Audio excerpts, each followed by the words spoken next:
Cuida Digital, conectando pessoas, poderes e saberes e transformando ideias em grandes negócios.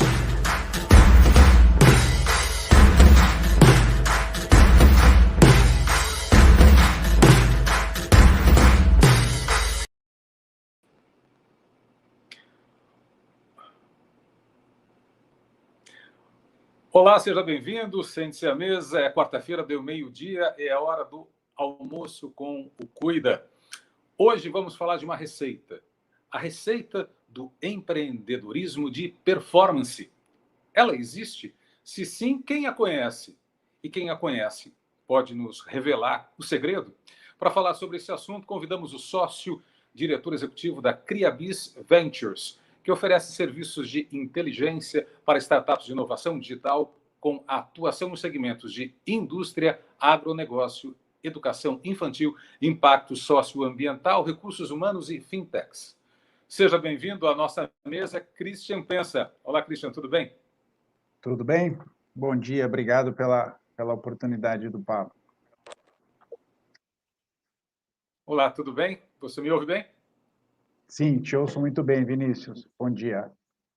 Seja bem-vindo. O Christian é o líder de uma rede de mais de 90 investidores anjos. Esses investidores já realizaram mais de 16 milhões de reais em aportes nas startups da carteira Criabis em 22 rodadas de investimento. Imagina só, foram 220 aportes individuais. Números corretos, Christian? Correto, sim. A gente tem o privilégio de contar hoje com a nossa Venture Builder ancorada numa rede de investidores que investem conosco e acreditam aí nos projetos que a gente traz para a mesa, né?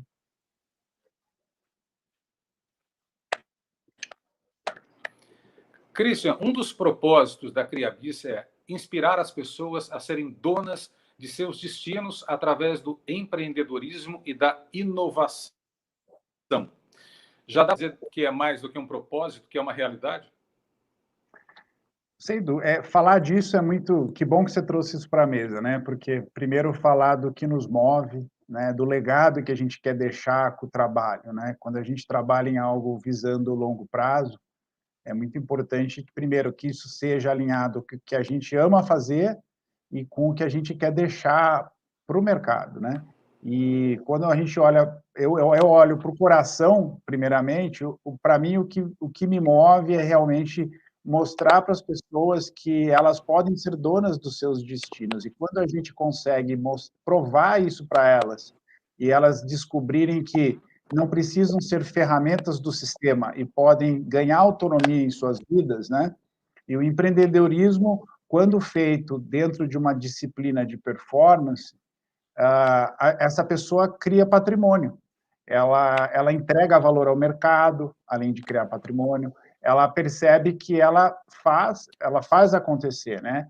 E dessa maneira, esse resultado que ela aprende a criar derrama não só na família dela, na rede de relacionamento dela, mas ela se torna a figura de um herói. E aquele empreendedor que está dando certo, que está prosperando, ele serve de exemplo para outros, né? E aí, então, essa é a forma, sim, que a gente enxerga de plantar nossas sementes, né? É através de empoderar as pessoas a ganharem autonomia em suas vidas, né? Prazer em conhecê-lo. Vamos lá. Super prazer te conhecer. E a pergunta dele estava associada a investimento em startups, né? Exatamente. Como é que vocês decidem, né? Vocês são um conjunto de investidores anjos que tomam decisões de investimento em startups. Como é que é esse processo? Que critérios vocês utilizam? Como é que vocês... Que elementos são decisores para vocês? Olha, quando tem isso, abre meu olho e me chama a atenção. Eu acho que primeiro precisa deixar bem claro, existe a Criabis Ventures, que dentro dela ela tem suas verticais de atuação, inclusive a saúde e impacto são nossas principais verticais hoje, e esse é um trabalho. Outra coisa é o investimento anjo, que vem ancorado pela nossa rede de investidor anjo. Tá? Então, eu vou falar aqui como Criabis. Como Criabis, para nós, o principal fator primeiro fator é o fator humano. Então, quando a gente encontra aquele grupo de fundadores que, primeiro, o sucesso desse negócio é extremamente relevante para eles na vida. Então, não é o que a gente chama de lifestyle business, né? Eles não estão buscando uma solução para terem um bom salário, e eles estão absolutamente dedicados à construção desse patrimônio. Esse é um fator importante. Um fator fundamental é a experiência que eles trazem, né? Porque quando a gente vai falar de levar uma inovação ao mercado, quem vai criar essa inovação? As pessoas. Então, qual é a bagagem de mercado, desse mercado específico que essas pessoas têm para que elas levem uma inovação, mas constantemente, no médio e longo prazo, elas consigam estar sempre inovando? Porque o que você criou hoje, daqui a algum tempo está obsoleto. O que você tem no seu pipeline de inovação? Então, qual é o background dessas pessoas em termos de experiência? É muito importante. E nisso entra também os valores dessas pessoas, né? Então, a partir do momento em que a gente, como Criabis, identificamos esse fator humano, próximo passo é que mercado elas estão se dedicando a inovar. É um mercado quente? É um mercado que tem problemáticas que merecem ser tratadas? Essas problemáticas, os clientes que sofrem essas problemáticas querem resolver essa problemática? Pagam por resolver essa problemática? Então, quando a gente conseguiu dimensionar o problema e o quanto esse problema quer ser resolvido, esse é um segundo passo muito importante, né? E aí a gente entra na terceira etapa, como Criabis, que existe um protótipo, a gente chama do MVP, né? Eles criaram um protótipo funcional que minimamente mostra a proposta de valor deles ao cliente, ou seja, a gente não entra em ideia, a gente se envolve com células de inovação que tenham a capacidade de produzir soluções digitais, né? Então, aí entra a Criabis. Daí, um investidor da nossa base entrar, tem todo um trabalho que essa solução tem que ser usada pelo cliente, esse cliente tem que ser um cliente de referência, porque se esse cliente é um cliente que não tem muita relevância, aí a gente não adianta ter um cliente. Eu preciso de uns 50 clientes sem relevância para a gente dizer que agora tem uma amostragem relevante. Claro. Então, à medida que o cliente usou, percebeu o valor na solução e quis contratar, é o que a gente chama da validação de percepção de valor e validação de precificação. Porque também não adianta o cliente gostar, mas não paga por isso. Então, essas duas validações são importantes. Quando elas ocorrem, é o que nós dizemos que é a sinalização de entrada para os investidores da Criabis Angels. Nossos investidores, em sua maioria, eles apreciam o fato que é um projeto que a gente já vem acompanhando, eles vão investir no momento em que já foram deixados para trás riscos fundamentais do negócio, e aí depois nós vamos continuar esse acompanhamento, né? Por quê? Criabis e investidores estão ambos no mesmo risco. A Criabis não recebe nenhum real de nenhuma startup e de nenhum investidor. Nunca. Né? Então, como que a Criabis vai ganhar dinheiro? Quando aquele case se tornar decamilionário no mercado. Aí o nosso patrimônio cresceu naquele case junto com o patrimônio do investidor. Então, nossos interesses com investidores estão totalmente alinhados, né? E é muito importante também, eu falei de aspectos humanos, eu falei de aspectos de inovação e protótipo, mas os aspectos de governança são muito importantes. Como é que esses sócios se relacionam? O cap table, ou seja, o quadro social desse negócio, está adequado? Esses sócios, eles entendem o que é esperado de cada um e se comprometem? Isso está regulado num acordo de sócios? Como é que é essa relação? Se um sócio resolver sair do negócio, já está combinado como vai ser isso? Já está documentado? Então, é o que a gente chama de governança. São aspectos societários, jurídicos, contábeis, tributários ali amarrados, né? Então, por isso que o nosso investidor... Por exemplo, a gente está com um case de uma agritech, que agora nós vamos abrir a captação, que ela está com a gente desde 2019. Os nossos investidores da base não conheciam esse projeto até mês passado. Por quê? Foi só no mês passado que a solução deles foi utilizada por fazendeiros, criadores de gado, e esses criadores de gado resolveram, como é que eu pago isso aqui para usar mais? Então, essa é a sinalização de entrada. Vou dar um outro caso, por exemplo, a Team Hub é uma HR Tech da nossa carteira. Ela já vendia para diversas empresas, entre elas a Hermes Pardini. Essa é uma empresa que tem uma plataforma de gestão de cultura corporativa, né? Que legal. Quando a Hermes Pardini renovou o contrato e dobrou o contrato, sinalização de entrada, porque a Hermes Pardini lá dentro tem as melhores consultorias. Se ela está renovando e dobrando o contrato com a nossa startup, é porque o que elas estão entregando está sendo percebido como valor. É nessa hora que ficou mais seguro para o nosso investidor, tá? O mercado todo é assim? Não, mas é que tem vários perfis de investidores. O perfil que a Criabis cultiva e agrega é um perfil que gosta de entrar em casos mais estruturados. Faz sentido, né, Christian? A gente está falando aqui de um investimento em venture capital, é um investimento de risco, de altíssimo risco, e o que você está fazendo é criando condições de contorno para dar segurança ao investidor, o mínimo de segurança, olhando, não é um investimento aleatório, você não está aqui jogando uma roleta, né? Você está analisando as dimensões que podem ter uma diferença, que é o seguinte, eu falo que o investidor, para nós, é um efeito colateral. O propósito da Criabis não é lidar com investidores. Nós não trabalhamos para os investidores. O propósito da Criabis é investir em cases, e a gente investe com inteligência, né? A nossa prestação de serviço é por inteligência. Então, a nossa relação é com a startup, e nós já estamos no risco dela. Trazer o investidor junto é um processo, é como a gente diz, né? Inventividade só vira inovação quando pagam por ela, enquanto não pagam pela inventividade e na inovação. Então, para nós, enquanto eu não consigo levar aquela startup num patamar que investidores pagam para entrar, a nossa inventividade não virou inovação ainda, né? É só então, criatividade, por enquanto é só criatividade, né? Ainda não é uma inovação. Então, na visão da Criabis, quando o investidor entra, aí validou patrimônio, aí deu preço naquele patrimônio novo, que é aquele pedaço da startup, né? Legal. O Silvio Meira fala muito isso. Ele fala que a inovação é a criatividade com nota fiscal. Quando você tem nota fiscal na mesa, é que de fato, agora o negócio criou valor, né? Gerou valor. Exatamente. Você vê essa agritech que agora nós vamos captar, quando que a gente contou dela para os investidores? Quando a primeira nota fiscal foi emitida. É literalmente isso, né? Perfeito, perfeito. E você tem alguma setores de preferência? Você falou de agritech, você falou de HR Tech, tem vários setores, startups em todos os setores da indústria. Vocês têm alguma preferência ou vocês têm assim, um portfólio, bastou ser uma ideia que tem um mercado, que tem um time e que tem um market fit, né, como você falou, que vocês estão dentro?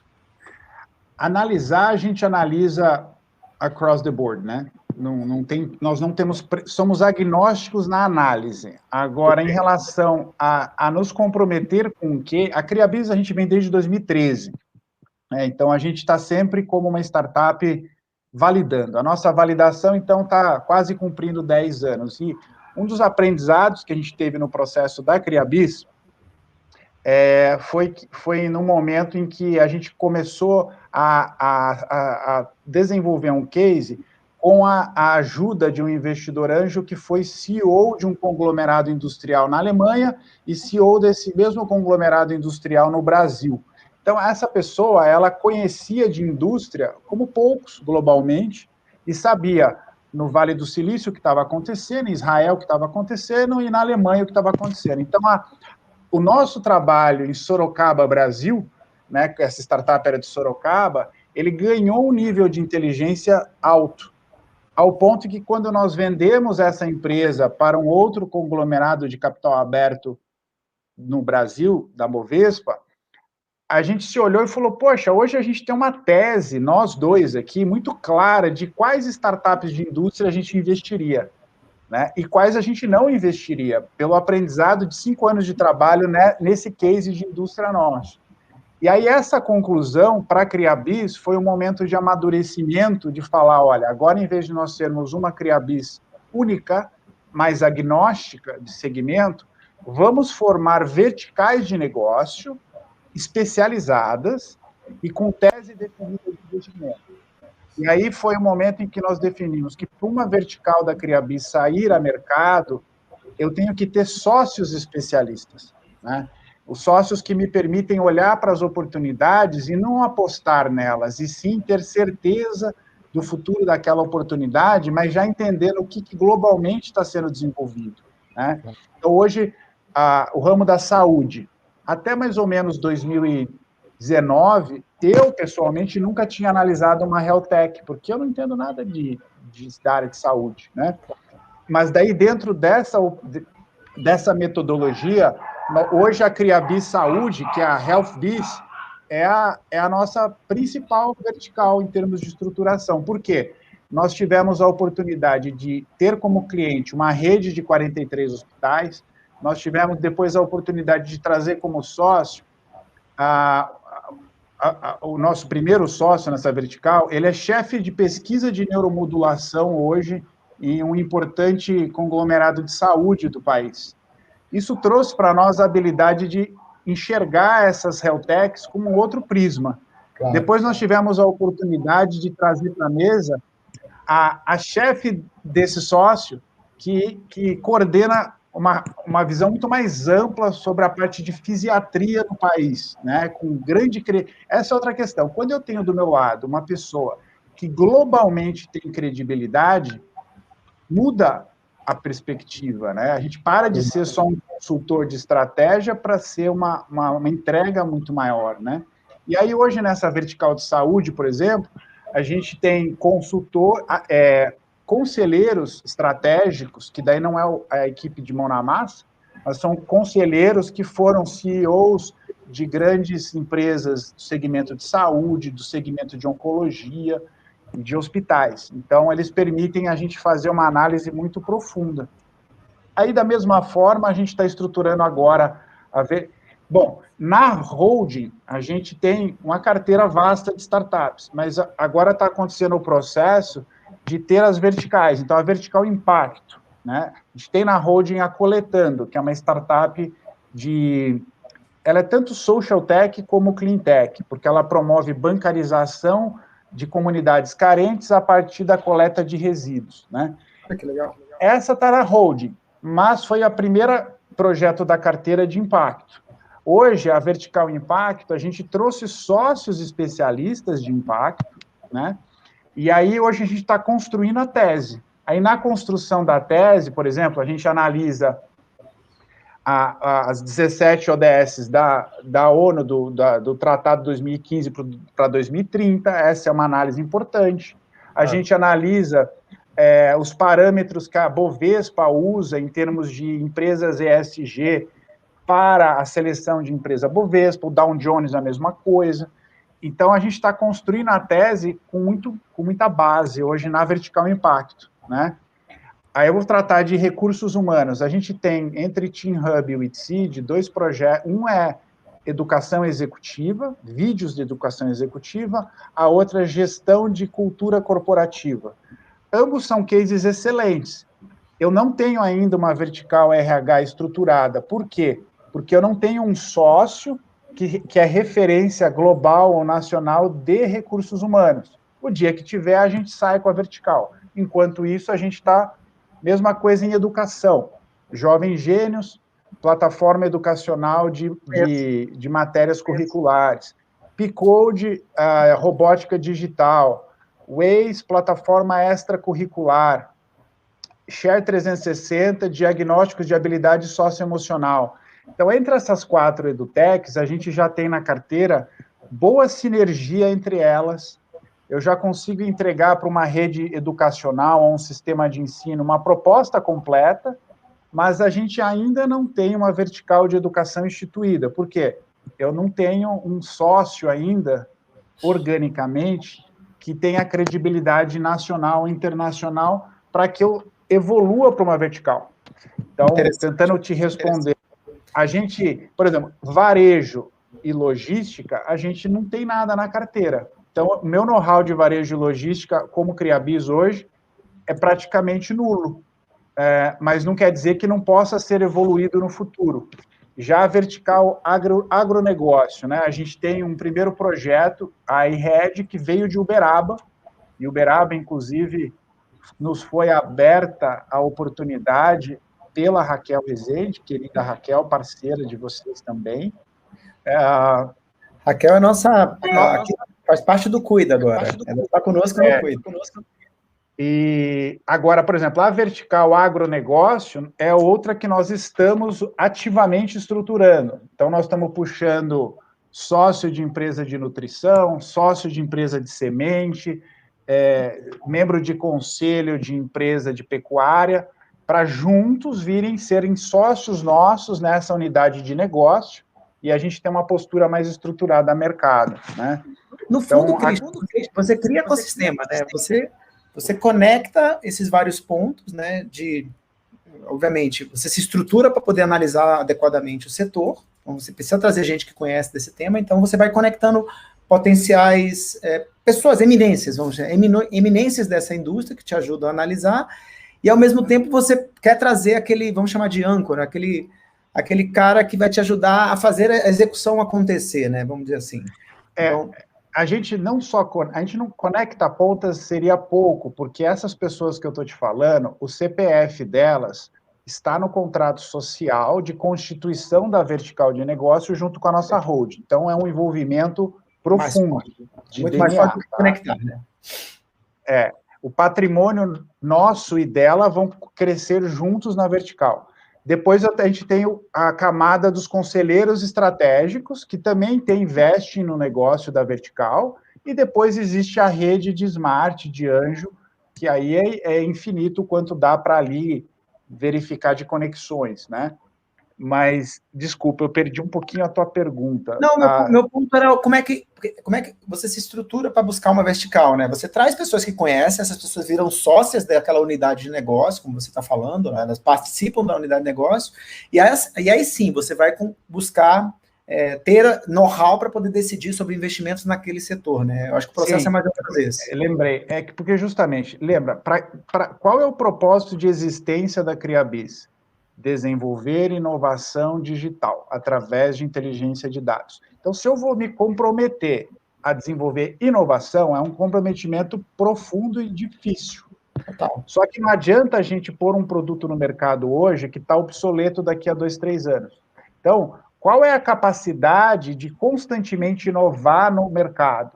Para que a gente tenha algum resultado nisso, primeiro, eu preciso entender o que está acontecendo nos grandes polos de inovação do planeta, né?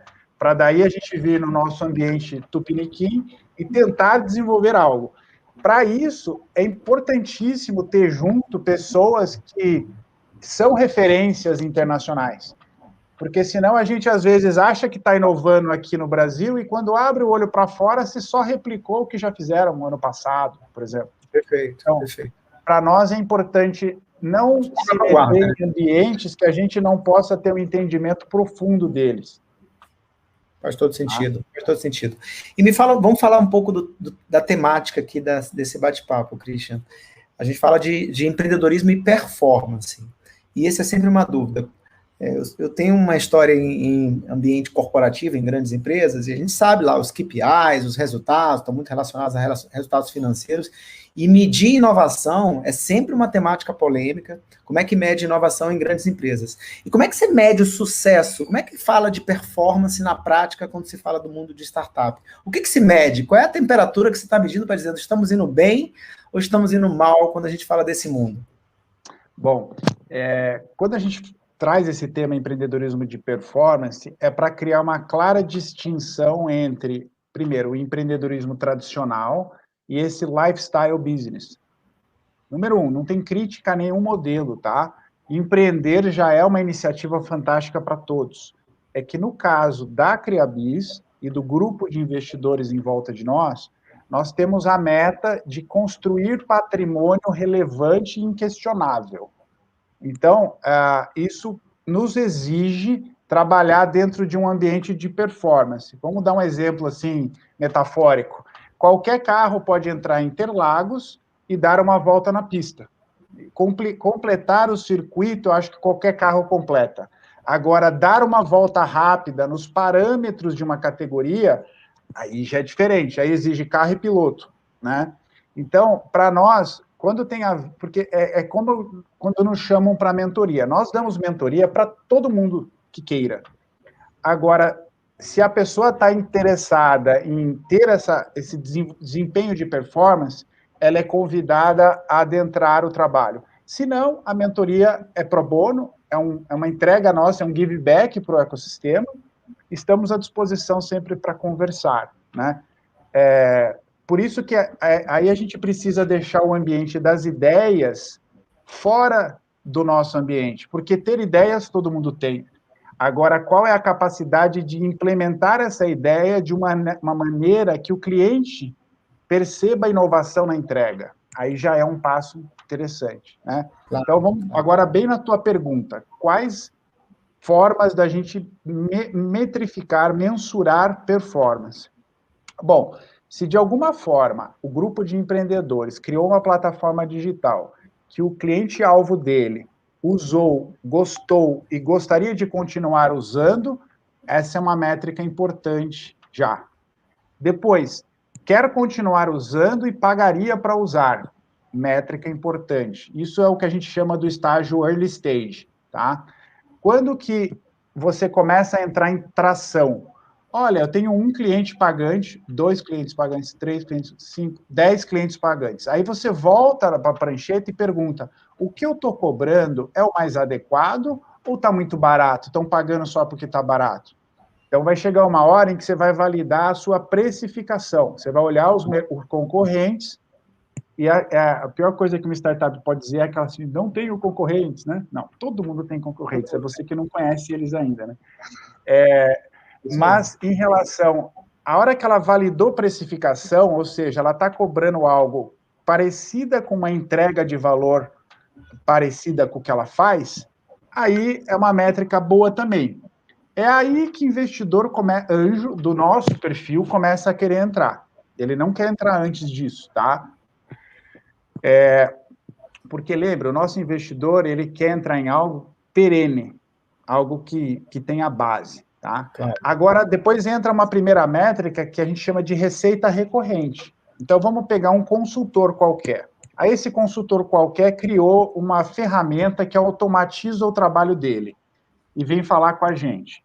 Isso é uma startup? Para nós, isso não é uma startup, porque uma startup deveria ter a capacidade de escalar, e para escalar, quem tem que trabalhar é o algoritmo, e não a pessoa por trás do algoritmo. Ah, mas, Cris, no começo... Sempre por trás do algoritmo está todo mundo correndo, lógico, no começo. Mas vai chegar uma hora em que esse protótipo vai virar produto final, e esse produto final é vamos lembrar do termo SaaS, né? Software as a Service. Então, é o software que está prestando o serviço. Então, uma plataforma que automatiza um trabalho humano, para nós, não é um software as a Service. Para nós, um software as a service é uma plataforma que, com inteligência de dados, porque o feed de um software é dados, presta algum serviço para, por exemplo, o que a Jovem Gênios presta de serviço ao aluno e à escola? Ela entende o gap do que o aluno não aprendeu, e aí, com base nisso, ela entrega a oportunidade de aprendizado daquele gap. É só personalizado, isso. Né? A Jovem Gênios, by the way, eu conheço um pouco, foi uma das que eu estava analisando para investimento, sensacional, gamifica, engaja e personaliza, né? E a Jovem Gênios é um case que a gente começou com eles em 2019, valuation deles 3,5 milhões. Agora está fazendo uma rodada de 2,5 milhões, a rodada é de 2,5, valuation de 20. Então, você vê que de 2019 e 20, em 3 anos, ela saiu de 3 milhões para 20. Então, se você pensar que hoje o Bernardo e o Fernando ainda detêm uns 70% da empresa, por aí, um pouco menos, cada um já tem um patrimônio ali acima de 5 milhões, só naquele ativo. Então, sim, aí, a Jovem Gênios está mostrando que, realmente, eles criaram um patrimônio, e pode ter certeza que todos os conhecidos do Bernardo e do Fernando estão... Poxa, eu vou tentar fazer isso, porque agora Bernardo e Fernando são milionários baseados no trabalho fantástico que eles estão fazendo. Né? Foi quem que fez isso? Eles fizeram. O nosso trabalho é de advising. Aí fala assim, poxa, mas você traz recursos para o negócio, né? Não, Eu não trago nada. Quem traz recursos para o negócio é o negócio, porque a gente só traz investidor para caso bom. Caso ruim, a gente não trabalha, então não é mérito nosso. O nosso mérito talvez seja em fazer a relação com o investidor, né? Então, é importante esse aspecto. Você falou agora da Jovem Gênios e veio uma pergunta aqui do Ramon bem interessante, que é, numa fase inicial, onde você não tem ainda um faturamento, você tem um desejo, você tem uma projeção. Ali. Fantástica a pergunta do Ramon aí. Acabei de ver aqui. Mas deixa eu só terminar a última que eu acabei perdendo. Então, olha, a gente falou de várias sinalizações de performance. Próxima sinalização de performance, receita recorrente.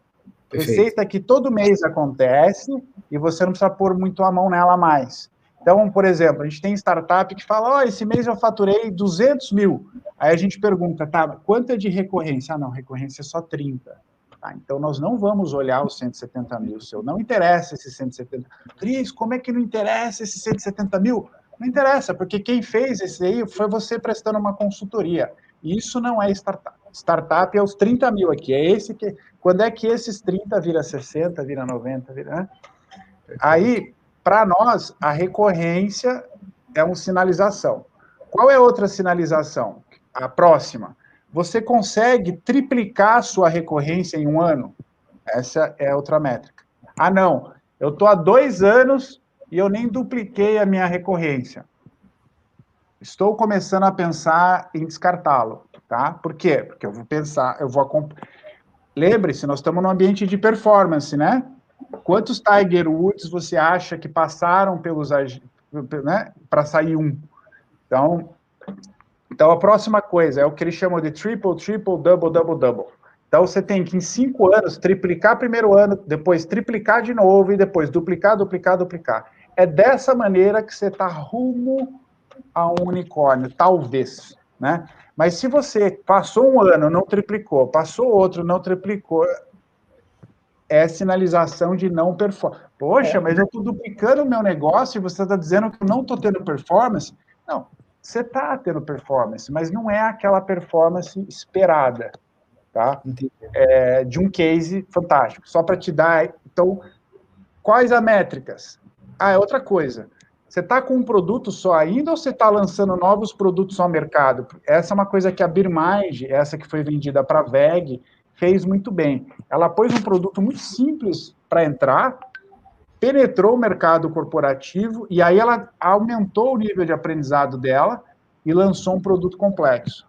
Então, essa é uma estratégia que você começou simples e aumentou o footprint com um produto mais complexo, mas eu já estou lá dentro, né? Isso. Agora, a Jovem Gênios e a iRed, que é essa agritech que eu estou te falando, elas fizeram o inverso e apanharam por isso. O que elas fizeram? Criaram a Mercedes-Benz do que deveria ser o produto, levaram para o mercado, e daí ficaram apanhando do mercado, que o mercado nem entendia direito tanto.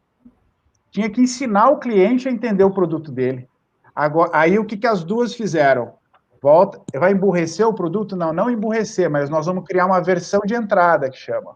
Uma versão super simples, que qualquer um compre, entendeu? E aí depois você faz o upsell, que chama. Então, essa é uma coisa importante. Se você só...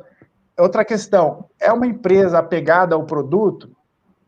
Ruim. Por quê? Porque ele não vai estar percebendo o mercado. Agora, se ele já é o maior crítico do próprio produto dele, ele está doido para matar aquele produto. Mas, pô, você quer matar o meu produto? Sim, porque você matar o teu produto quer dizer que você já está lançando outro melhor do que ele.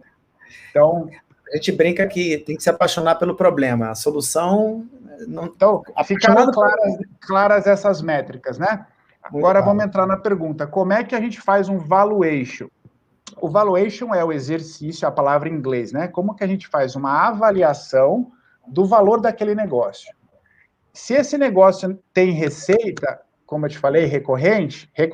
Receita que não é recorrente pela plataforma, tá fora. Receita recorrente da plataforma, né? Existe já a métrica de receita recorrente anual. Então, normalmente, para uma edutech, eu olho uma métrica de 9 até 11 vezes a receita recorrente anual dela. É um múltiplo do mercado, né? Você está dizendo o seguinte, olha, existe um múltiplo daquele setor típico que você aplica a receita recorrente e esse é o valuation. E aí, quando essa empresa amadurece, passa a ter lucro, EBITDA, existem múltiplos de EBITDA, depois múltiplos de lucro, tem N múltiplos. Agora, eu não tenho receita. Como é que eu faço? Né? Então, não é uma análise quantitativa, e sim uma análise qualitativa, tá? Existem vários métodos definidos, usados por nós e por todo o mercado. Então, existe um método Berkus. O Berkus é o mais simples de todos, e é o mais simples e pouco elaborado, porque ele só soma. Então, a startup só ganha nota positiva, ou seja, ele analisa 5 fatores: qualidade dos fundadores. Então, de novo, a gente está falando de pessoas de autoconhecimento, boa capacidade de implementação ou não. Eu tenho um time executivo junto com o técnico, ou é aquele caso de um executor que não tem o CTO? Ah, não, é pior ainda, é o caso daquele cara que desenvolve tecnologia e não tem execução. Piorou. Então, o time é completo, primeira análise. Segunda análise, o mercado que ele está entrando, a ideia dele do mercado tem alto apelo? É igual hoje, eu vou falar de ESG, né? Environment and Social Governance. Isso está começando uma tendência global, fortíssima. Então, qualquer um que abrir a boca para falar disso vai ser escutado. Vai ser ouvido. Agora, eu vou falar de indústria. Tá? A gente que já tem case na indústria, ramo chato, difícil.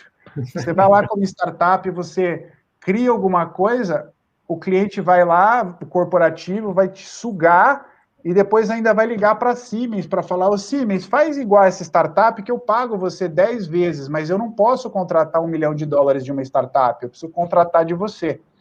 Então, depende do ramo. Então, a ideia e o ramo têm apelo, segundo elemento.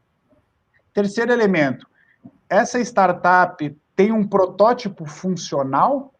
Então, eu vou dar uma nota de 0 a 10. Vamos ver, ele está começando a fazer o protótipo, nota 1. Protótipo está funcional, nota 2. Cliente usou o protótipo e gostou, nota... Aí vai. Tá? Entendi. O cliente já usou e o protótipo foi ajustado 5 vezes. Opa, nota 7, porque já teve o Customer Success feito ali, né? Quarto elemento, ele está vendendo? É essa a pergunta. Ele tem receita? Ou seja, o protótipo já gerou o pagamento? Aí você vai olhar, se não tem, nota 0. Tem, é 1.000, é 5.000, é 10.000, é 30.000, é 100.000 de receita. E aí vai essa nota, tá? Porque ou se seja, for você vai fazendo esse assessment vai gerando uma pontuação, e essa pontuação compõe o valuation. Aí o quinto elemento, o board de advisors dele. Fundamental. Por quê? Dentro de uma perspectiva de arrogância, qualquer empreendedor vai achar que ele é o suficiente para idealizar. Agora, aquele empreendedor que se cerca de especialistas do mercado, ele vai ter uma visão muito mais acurada do que dá para fazer e não dá para fazer. Então, o período de aprendizado dele vai ser encurtado, né? Porque ele vai ter gente que já passou por isso, que já conhece o que está acontecendo e vai falar: fulano, para nisso, foca nisso, faz aquilo. Então, o advising dele é muito importante. Então, esses 5 elementos vão dar uma nota para o cara. E aí eu multiplico essa nota por reais e falo: o teu valuation é 2 milhões, 3 milhões, até no máximo aí 5, 6 milhões, tá? Porque daí para cima precisa ter receita, se não tiver receita. Agora, você pode olhar um método muito mais assertivo que esse, que é o Risk Summation. O Risk Summation, ele olha 12 elementos de risco e você pode dar nota neutra, positiva ou negativa. Por exemplo, eu vou ter uma startup que mexe com o governo, por algum motivo. Aí eu vou olhar o risco político. Risco político negativo, porque se esse governo vir falar de corrupção e condicionar os nossos contratos, o risco político vai negativamente atrapalhar o negócio, né? Agora eu vou falar de uma startup que não mexe com o governo. Qual é o risco político dela? 0. Então, é nota neutra. Agora eu vou falar de uma startup que, de repente, saiu uma regulamentação governamental que traz uma problemática que a solução daquela startup resolve e ela não vai vender pelo governo, é só a regulamentação que está exigindo. Por exemplo, risco político positivo, porque o governo vai olhar para esse projeto e querer que ele prospere, porque ele resolve uma dor regulamentada. Só para te dizer. Aí você entra risco financeiro, político, de governança, risco internacional, risco de concorrentes. Os meus concorrentes, eles são uma ameaça ou eu vou me valer deles para inovar em termos de cadeia? Né? Tecnologia, nós estamos inovando e usando tecnologia para sermos melhores ou é a tecnologia que vai bater na gente? Então, eu acho que aí esse método, ele já são 12 itens analisados positivo e negativo. E aí depois você vai fazer o saldo ali. E normalmente o ideal é você usar o Bercos mais esse, e provavelmente os dois devem convergir, né? Aí já é o que a gente chama de interpolação de métodos, tá?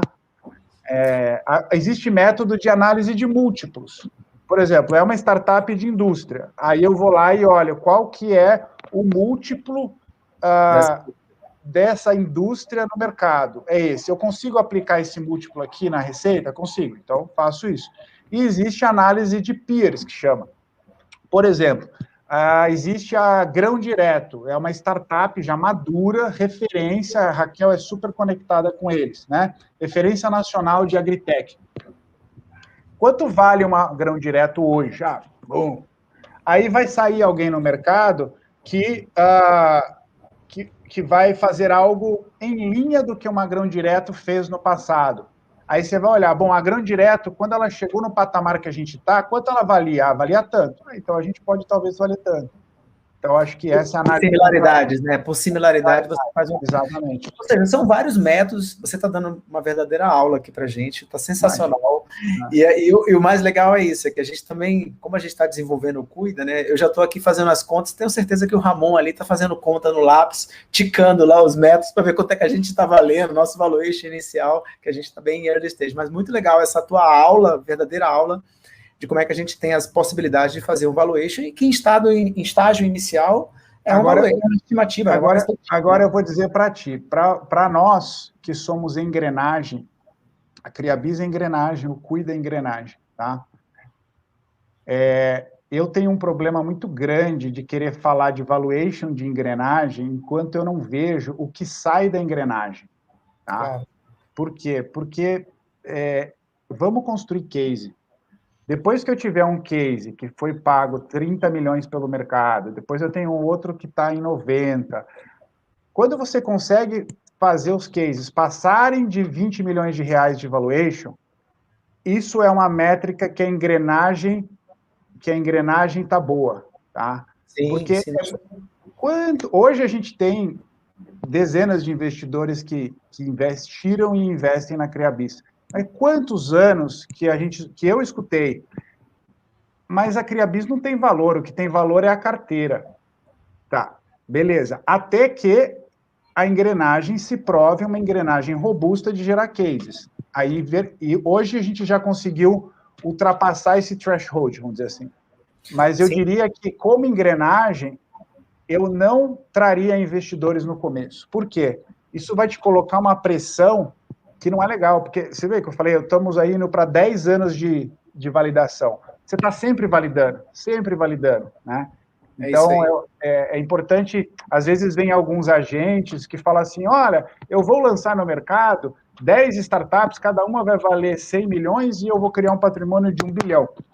Primeira pergunta, você já fez algum case valer 100 milhões? Depois que você fizer um case valer 100 milhões, aí você pode assumir o desafio de fazer um segundo case valer 100 milhões. Porque senão fica muita promessa. Muito interessante o que você está falando, Christian, muito interessante. Quando você é engrenagem, você tem que se provar com o resultado que você está construindo, né? E esse resultado não vem agora, ele vem quando o caso se prova, né? Quando ele tem, de fato, aquele valuation, quando você consegue fazer um exit, por exemplo, dos sócios lá na frente, ou que valha, né? Vocês vão perceber que cada segmento tem uma lógica própria. Então, uma coisa é você ser uma engrenagem para a saúde, totalmente diferente para a indústria, totalmente diferente para impacto. Então, para nós na Criabis, cada vertical é um business diferente hoje, tá? Então, como a gente diz, nós vamos ser 10 venture builders no futuro, exatamente isso. Com sócios diferentes, teses diferentes, investidores diferentes, e parceiros diferentes, né? Muitas vezes critérios diferentes, né? Também de seleção. Agora, é muito importante vocês começarem um relacionamento com os fundos de Venture Capital. Não para ter investimento mas no conceito de que você vai conversar com os fundos e falar, fundo, eu como engrenagem sou processo para sair um case no ponto que você gosta de entrar. Qual é o ponto que os fundos de Venture Capital gostam de entrar? Os fundos de primeira camada, vamos dizer assim. É receita recorrente ou chegando ou levemente passando dos R$100 mil mês. Essa é a métrica, tá? Eu estou nos 30. O fundo já quer te conhecer como startup, mas para te observar, se em um ano você faz 30 virar 100, que é o 3 vezes. Se você fez isso, o fundo está dentro. Tenha certeza. Se foi por recorrência de plataforma digital e inteligência de dados. Porque se foi consultoria, o fundo nem te analisa. E na hora que você vai falar com os fundos, você tem que, como engrenagem, falar, fundo, o trabalho que a gente está fazendo está adequado ao que você espera da melhor engrenagem? Essa interação é muito rica, porque eles são os nossos clientes. A gente entra no early stage, amadurece o case para chegar no fundo. Aí é uma decisão nossa, se a gente fica com eles ou sai quando eles entram. Aí é uma questão estratégica. Então, a gente escuta hoje dos fundos, poxa, Cristian, o trabalho que vocês estão fazendo está frutificando vários cases de investimento para nós. Aí, o que os fundos vão fazer com vocês? Eles vão, igual fizeram agora com a gente, eles querem o fast track. O fast track é o seguinte, ele já sabe que o teu trabalho é bom, então ele não quer escutar do teu case lá na frente, porque ele sabe que se ele ficar enrolando, você vai plugar os seus investidores e vai roubar o espaço dele. Então, ele quer conhecer do case na saída. Cris, entrou na carteira, eu quero saber.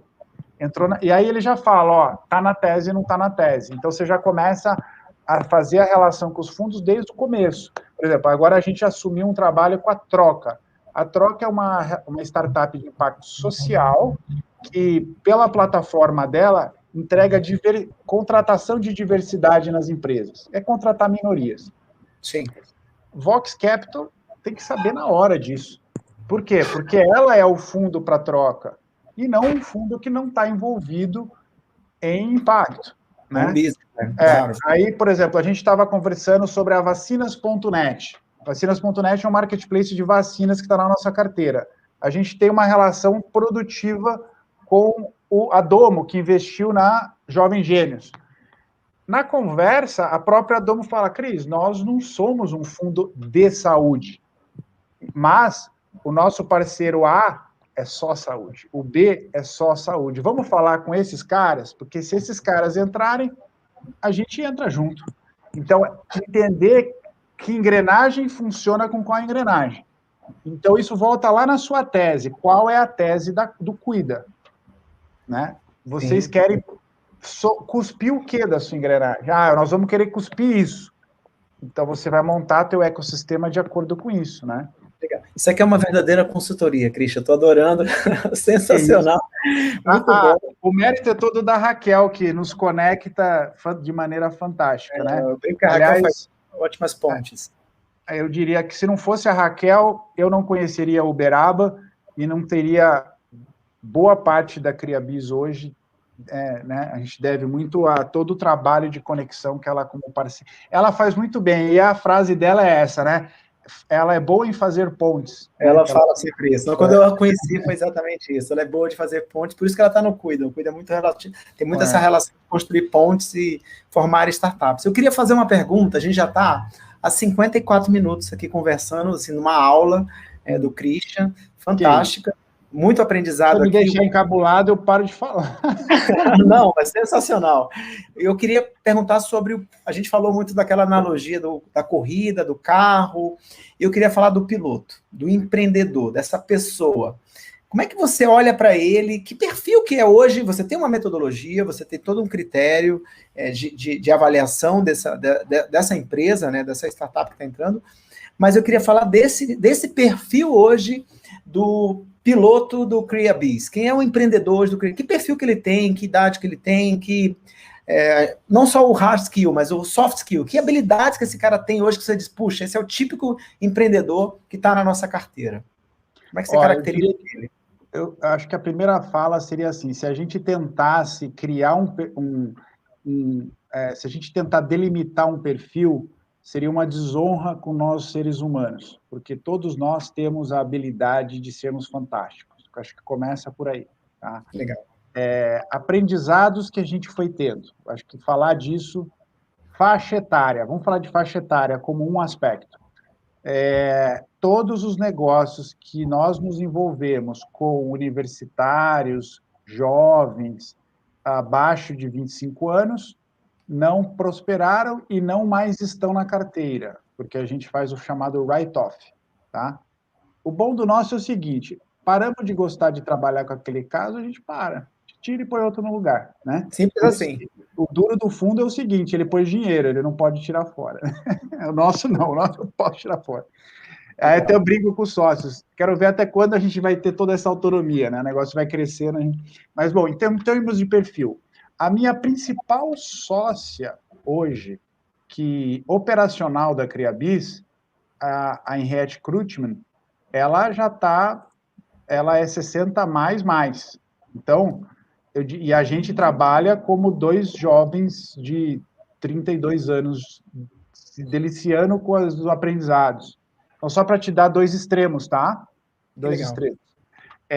Em termos de empreendedor, então, assim, outro ponto, que outro dia eu vi uma coisa no YouTube muito legal, era um senhorzinho pegando essa bike de cross, assim, pulando, virando, fazendo trick, e falou, você acha que eu não posso ajudar a sua startup? Posso e posso muito. Então, a bagagem que o aging traz para o negócio é fantástico. Cabe a você encaixar essa bagagem da melhor forma possível. Tá? Então, acho que em vez de querer criar um perfil, um estereótipo, a gente podia falar de alguns cases. Tá? Por favor. Bernard da Jovem Gênios. O Bernard é um professor, então, assim, um professor não necessariamente é um empresário, mas o cara tem uma gana de transformar a educação e ter uma gana de dar certo. Ele sempre fala, Cris, eu só tenho uma chance de dar certo, não vai não dar certo. Então, ele é aquele cara que vai fazer até dar certo.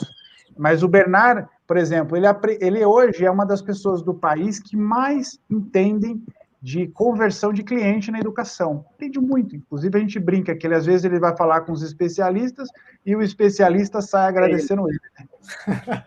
Mas, ao mesmo tempo, fazem poucos meses que o Bernard aprendeu que não adianta só crescer o negócio, mas o negócio tem que aprender a saber qual é o retorno do investimento do negócio. Esse negócio que nós estamos crescendo dá dinheiro? Ele pode cuspir dinheiro, mas o resultado, né? Então, muito interessante. O Bernard, ele tem aspectos fantásticos e ele continua sempre aprendendo. Agora, eu vou dar um outro exemplo do Diego Mariano, da Birmind. O Diego é um caso que a gente foi... Como a gente tem 6 anos de trabalho junto, ele foi se moldando. Ele começou... Mas ele não era um jovem de faculdade. Quando ele começou, ele já estava pedindo demissão da Emerson Automation. Mas era um menino ali nos seus 20 e próximo aos 30, tá? Por que a gente está falando de faixa etária? Porque lembra que um dos principais fatores é eu ter camada de conhecimento suficiente que me permite inovar. Como é que um jovem vai ter camada de conhecimento calo, né? Como é que... Não tem como. Então, inclusive, hoje, tem um projeto que a gente está trazendo para a carteira da Clarissa Batistella, que é a Dare Educação. O foco deles é fazer o jovem, pré-adolescente, adolescente idealizar com base em problemas, e aí a lógica que a gente está colocando ele idealiza, mas quem vai validar a mercado a ideia dele é uma startup do mercado. Por quê? Porque ele não tem habilidade para idealizar, ele vai se frustrar. Agora, imagine que legal esse jovem, que é bom, criativo, né, desprovido de travas, ele idealizar. O jovem idealizar, ele é bom. Agora, implementar a mercado é quem tem isso, né? Vamos dar um outro exemplo do Marcos Tendler, da Vacinas.net. O Marcos Tendler, ele tem décadas de experiência no ramo das vacinas. Ele é filho da Miriam Tendler, que é a fundadora da Profilaxis, maior rede de clínicas de vacinação do país. O Marcos foi desde head comercial, depois de distribuição, e ele foi CEO da Profilaxis durante muitos anos. E hoje o Marcos, ele é membro da ABCVAC, Associação Brasileira de Clínicas de Vacinação. Então, olha o gabarito do Marcos para ser CEO do primeiro marketplace de vacinas do país. Total. Tem um background, né? Tem um know-how, notório saber. Lembra da análise Bercos, que eu vou olhar qual nota eu vou dar para os empreendedores? Pô, no caso do Marcos, bicho, nota 10. Nota máxima, com certeza. E assim, então, por exemplos, dá para dizer que eu não teria preconceito de idade. Eu procuraria entender qual é a bagagem do segmento que essa pessoa traz e qual é a habilidade de conexão que essa pessoa tem, porque com a habilidade de conexão você vai puxar parceiros para o teu negócio que vão te ajudar a raciocinar esse negócio à prosperidade, né? Mas, Christian, então, deixa eu aproveitar essa tua frase aqui, e aí a gente já está chegando no nosso final, mas eu não posso perder essa pergunta. Você tem uma pessoa, você está falando de pessoas experientes que têm bagagem, mas outro aspecto é que empreender é um processo de aprendizagem. Você está sempre aprendendo e aquelas suas convicções iniciais, elas podem mudar ao longo do caminho, durante a entrega do produto, a análise, o cliente te dá feedback, você aprende, né? Você falou a orientação a dados em plataformas, os dados te ensinam muito. E será que a pessoa experiente também não fica um pouco mais teimosa em mudar as suas convicções e se adaptar e ser coachable também? Até que ponto você ter um equilíbrio no time de uma pessoa mais jovem, uma pessoa mais velha, um time que tem esse frescor misturado a essa pessoa mais velha, quer dizer, pegar o melhor de cada um, o extraordinário de cada um, como a gente fala no Cuida? Eu acho que você colocou com muita sabedoria, né? O quanto o empreendedor é coachable, o investidor olha e a gente olha. Tá? É o que a gente brinca, nós somos consultivos, não deliberativos, né? Ou seja, quem manda no negócio dele é ele. Agora, se ele começar a desobedecer os nossos conselhos, nós vamos nos dar a liberdade de parar de trabalhar com ele, né? É isso aí, fantástico. Christian, eu queria... Agora, vou dar um exemplo que é importantíssimo. Por exemplo, a Nursing Solutions criou um sistema de rastreabilidade de instrumental cirúrgico. Quem é o fundador da Nursing Solutions? O Rogério, que é um enfermeiro. O Rogério, como ele é enfermeiro e ele sente a dor como ninguém ali, ele criou um sistema que a FAME Soluções Médicas, que é a maior produtora de material CME do Brasil, veio, olhou, adorou e investiu. E, inclusive, antes de investir, ela fez uma análise de mercado profunda e falou, esse aqui é bom por causa disso, disso, disso, disso. Só que o Rogério, como enfermeiro, ele não é um bom empresário ainda. O que a gente fez com o Rogério? O Rogério, a Criabis está trazendo para a mesa um gestor para assumir a gestão da Nursing Solution. O dono continua sendo o Rogério, quem manda continua sendo o Rogério, mas o Rogério vai fazer o que gosta, que é criar produto. E vai ter um gestor à frente. Então, tem que ter essa humildade de saber o que você é bom e o que você não é bom. É isso aí. E vocês fazem também vocês dão esse advice do tipo, olha, deixa eu analisar teu perfil aqui, tem um gap aqui, você está precisando de um sócio assim, assado, vocês também atuam nessa forma, Christian? Sim, aí entram os gaps socioemocionais, são importantes serem analisados, existe um mapeamento de cultura, né? Esse empreendedor, ele quer uma vida, quer qualidade de vida ou quer performance? Aí está a cultura, né? Porque se é qualidade de vida, não tem como entrar para ser piloto de competição, porque vai doer, vai quebrar costela na curva, né? Então, isso é fundamental, e para nós é gestão de risco, porque se a gente não conhece os pormenores do nosso empreendedor, a gente tem menos habilidade de ajudá-los, né? É isso aí. Christian, a gente já está 1h05 quase. Obrigado pela oportunidade. Queria te agradecer, foi realmente uma aula, a gente tem muitos insights aqui dos nossos empreendedores, vi muitos comentários aqui de gente vibrando, porque são empreendedores demais, que estão já seus 50, 60 anos, dizendo, poxa, olha só, as pessoas nos desvalorizam, mas a gente está aqui, tem muita gana, e eu falo que a gente vai viver muitos anos, né? O Harari fala que a gente vai viver mais de 120 anos, porque a medicina evoluiu muito, a gente está se exercitando mais do que antes. Então, a gente tem um propósito. É possível empreender com mais de 50, com mais de 60, e são os empreendedores que trazem uma bagagem fenomenal para o negócio, que torna ele com muito mais sucesso, com muito mais chance de sucesso, eventualmente, do que empreendedores que estão em começo de jornada, e talvez a combinação seja interessante, né? Fórmula. O ideal seria combinar o frescor com a experiência. Eu acho que talvez seja uma combinação interessante para essa startup. Queria mais uma vez te agradecer pela presença, nos honrando aqui. Vamos ter contatos, gente, os empreendedores. E, gente, queria mais uma vez agradecer a presença de todos, pedir desculpa aqui, o Vinícius teve um probleminha, não pôde assumir, mas eu estava aqui de prontidão. Agradeço mais uma vez. Convido a vocês no próximo Almoço com o Cuida, da próxima quarta-feira, sempre às quartas-feiras e ao meio-dia, a gente vai ter convidados tão especiais quanto foi a presença aqui do Christian, nos honrando aqui com muita sabedoria, muito conhecimento que a gente aproveita no Cuida. Obrigado, Christian. Obrigado, Farai. Prazer. Boa tarde a todos. Foi um prazer. Um abraço.